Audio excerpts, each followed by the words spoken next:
So as we go through, I want to just provide a high-level overview of what the Ahafo project is. It's a gold mine located in Ghana.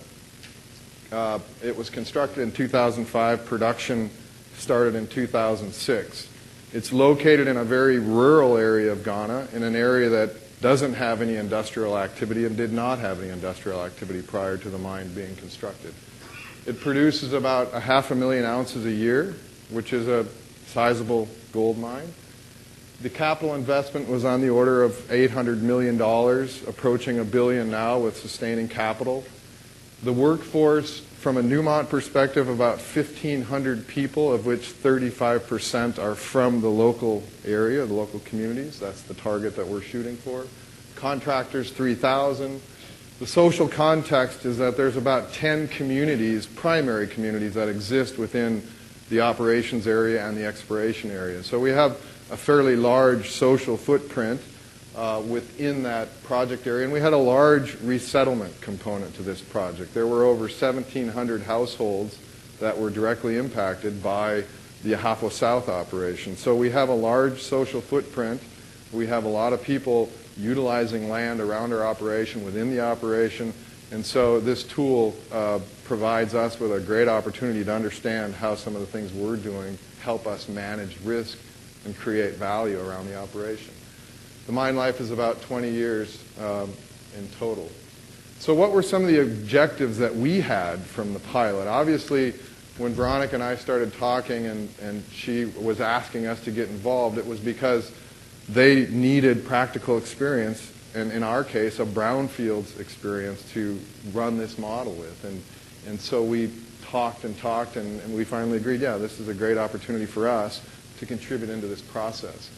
Certainly, we hope to gain some value and benefit around strategic community investment in understanding how all of our different activities, whether they're risk mitigation or strictly community investment, how those fit in to the overall picture of adding value to Newmont as an organization.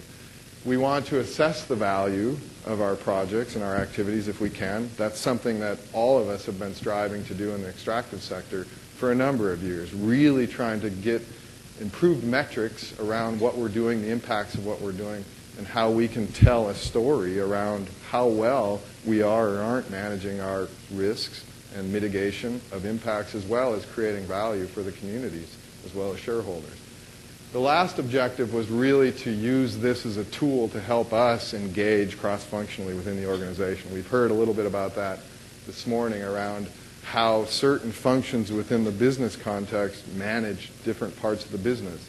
From a corporate social responsibility perspective, we wanted to cross-cut that. And this was a great opportunity of bringing more people around the table to have a dialogue around things that were meaningful to them. And we'll talk a little bit about that as we go through the presentation. What are some of the other potential benefits? Usually, in our case, ESR, Environment Social Responsibility, is always standing up talking about the value and the benefits around community investment. And we're usually the only ones standing up talking about the value, and that's a problem because we need support. And most of the programs that we directly execute as a group or a function are done sometimes in isolation. But there are a number of activities that the company's engaged in where other functions of the business are driving programs which contribute to community investment. They are community investment programs. But we don't look at them that way. We don't think about them that way. And this gave us a platform to have that dialogue. The other one that I want to just highlight here is really establishing the business case. We talk a lot about establishing the business case and communicating that business case to the functions of the organization such that they understand what it means. Well, if we're going to communicate with financial folks, or we're going to communicate with strategic planners from a business development perspective, we need to learn how to speak their language. For ESR, that's us learning to speak net present value and looking at future cost and risk management and all those kinds of languages that the other functions speak. And so this gives us that platform, again, to create a common language that we can share cross-functionally. And that's an outcome I think that we'll see was quite beneficial to us. What did we do different in this pilot? And I think Veronica and I spoke a little bit here earlier. A lot of these discussions are looking at future activities or future plans for community investment portfolios. In our case, we chose to look at programs that we're already doing because we have information, we know a little bit about the effectiveness or not of those programs, and we have good data from a budget, a cost perspective.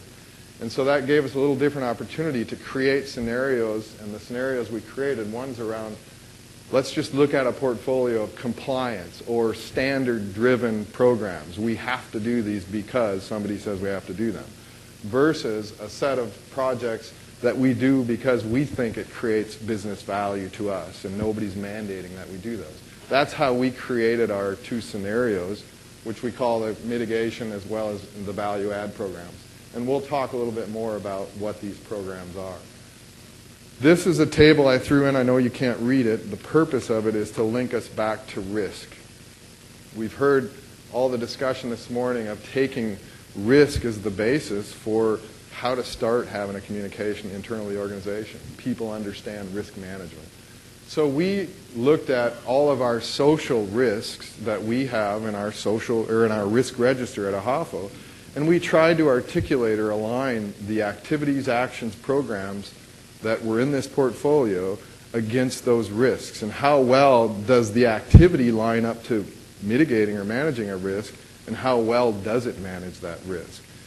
By no means are all the things we do in this list, but of the portfolio that was evaluated, we were able to determine we're managing about 70%, 71% of the risks that we've identified through our risk process at AHAFO through the programs that are in this portfolio. So that just gives you a little bit of flavor for how we're making sure that we're trying to articulate and link the risks to the business to why we're doing some of these activities and how they work together.